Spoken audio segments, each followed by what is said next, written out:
Snap's new spectacles. These are their AR glasses powered by the all-new Snap OS. I'm not seeing these things get a lot of press, actually, which is interesting. I'm sure they've gotten some coverage, but I'm not seeing a lot of buzz or excitement. Let me describe these to you a little bit. Snap had these original spectacles with glasses, I would say, with cameras, sorry. And I would say that the Meta Ray-Ban glasses are really drafting behind the Snapchat spectacles, the first generation of these. And they had cameras built in. You could take some photos and videos and feed it straight to Snapchat and post it on Snapchat. They sort of kind of didn't go anywhere. Meta then came out with the Ray-Ban Meta Stories or whatever the hell the brand is. I think those have been much, much more successful. They have some AI built into them now. They're plugged straight into Facebook, which is, very popular, very mainstream. But now Snap has added again with, I would say, like version 3 of these things, actually, because I think they released 2 versions of the camera ones. And these are like big, fat, rimmed science experiments. You look like a giant nerd wearing them. But, who knows? It could be an ironic fashion statement. But these things are like legit AR. They have, waveguides and optics and what have you, where they can actually track your fingers. You can gesture at things. There is a layer of screen. It's this limited viewport within the screen, within the glass. And there are apps, like there are legit AR apps, and you can place in the world, and it's tracking your head, it's tracking your hands, it's tracking the objects you place in the world. And I'm surprised, this is not getting more buzz, and maybe it's because it's the aesthetics and because of Snap's history as being really a one-trick pony. But I think it's actually a meaningful step forward in AR glasses, and I can't wait to see how this category evolves. I think there's a very obvious reason why they're not getting much buzz, and that is because the glasses wearable category has been such a massive disappointment in tech for more than a decade. You have to go back to Google Glass, and for those who are too young to remember, Google Glass was Google's first attempt at kind of AR glasses, and it was released or announced with a huge amount of hype. And it was hype that didn't go away for a couple of years. This was sponsored by Sergey Brin, one of the founders of Google. They put a lot of money into it. They put a lot of hype into it. They built partnerships. They talked it up, and it was a big thump. And then 10 years in the wilderness, and then the Apple Vision Pro came out. And from a consumer point of view, another big thump. And in between, there were all of these things. Like you said, this is Snap's third go of it. There was, the Magic Leap glasses, all of these things. And none of them have had any real user adoption, haven't been useful in the real world. So there is just a real fatigue around the category. Now, that's answering your question directly. But I don't think that just because it's been a very disappointing category for quite a long time means that it will not have its day. All of these things, it's some combination of finding the right use case, waiting for the technology to meet that use case, and then something interesting happens. And, I'd say the closest comparison I would make is actually to smart watches, which I think were a silly gimmick for a long time. And the Apple Watch came out, and that was also a silly gimmick for a long time. And people might forget this now that Apple Watch is this ubiquitous thing. For the first few iterations, it was more of a fashion statement. They weren't very useful. They were heavy. They sucked. People were saying that it's not going anywhere. And then suddenly, but not spectacularly, it became something that was just an everyday object that most people who were part of the Apple ecosystem wanted to have an Apple Watch as well. And I guess you see this convergence now. You mentioned the Ray-Ban glasses. We've now mentioned these Snap spectacles, the Apple Vision Pro. I feel these are 3 points along the kind of the Pareto front of what is possible with today's technology, a trade-off between weight and battery life on the one hand and capability on the other. I'd say the Snap spectacles look like they sit smack bang in the middle of the two. We're probably a couple of years off. All of these things getting to a point where consumers are like, oh, damn, now I just want these things. And again, it may not be this like you wake up one day and everyone's really excited about it. It's more like in 5 years' time, we'll look back and we'll be like, remember when people's glasses just didn't do anything? Yep. And that's what's going to happen. You mentioned the Apple Watch being useless at the beginning. You have to realize it goes way back before that, right? There was the Casio calculator watch, right? Hey, do not diss the Casio calculator watch, my friend. You will have half of our listeners sending us hate mail. Look, it was for the nerds, right? It did not go anywhere. It was silly and clunky, and it was, fashionably a disaster. And people wear them ironically now, right? I just saw someone on stage at the All In Summit wearing one as I think an ironic nod. That's how long sometimes it takes for these categories to mature. And this is, back in the day when we weren't having, exponentials on top of exponentials on top of exponentials. And so the rate of change and maturity of these technologies is just mind-boggling now. And frankly, I never imagined we would have spectacles of this type this year. Actually, spectacles that like are kind of nerdy and fat, but they're actually overlaying content on the real world and you can buy them as a consumer.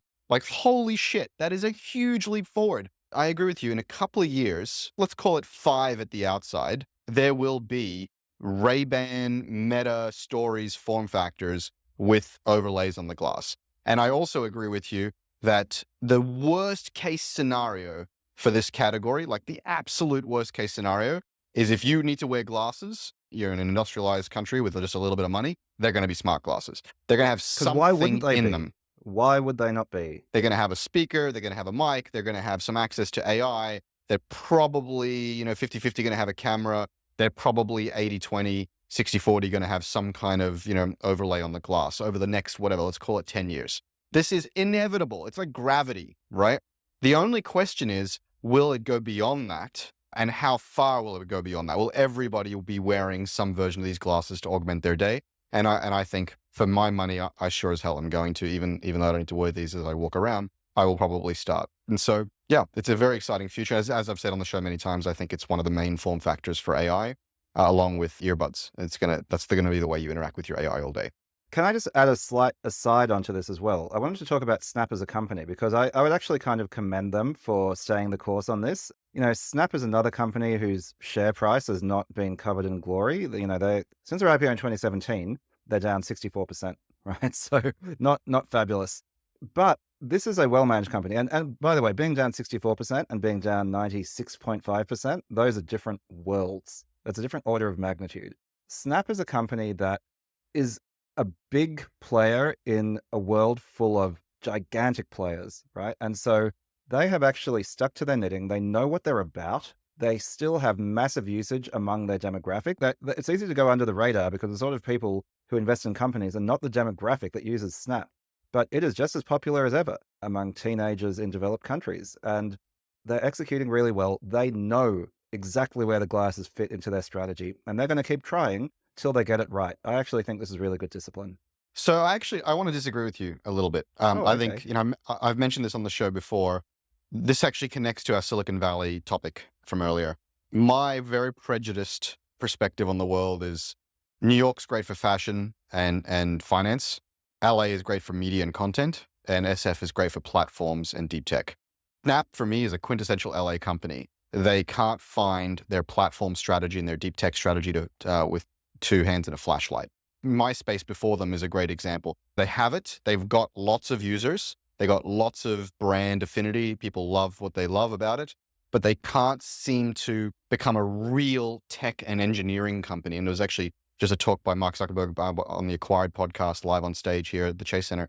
And he was talking about, like, we are an engineering company. This is what people don't understand. We're not the Facebook social network company. And I just don't see LA companies in general, and Snap specifically, building real platforms, real suites, real demand aggregation, and spreading it out across a platform of bets or a suite of bets. And they're kind of been disrupted with their main behavior by TikTok. And so I think there's a lot more juice to squeeze out of a Snap, and I don't think it's being squeezed well. That's my perspective on it. Okay, let me accept your premise, but then still maybe disagree with your conclusion that's poorly run. You've said that they're a quintessential LA company. Well, sometimes you just got to lean into your strengths, Chris. Like, yes, if they'd been an SF company, maybe they could have been 10 times, 20 times bigger, but they're an LA company. They are great at content. They still remain great at content. And they are pursuing a strategy that makes it possible for more and more of their type of content to be created on their network, right? And that's why they have the drone, they have the glasses. So I think what they have is a strategy that they're executing against. And it's not a strategy that will make them $1 trillion company, but it is a strategy that they're executing with discipline.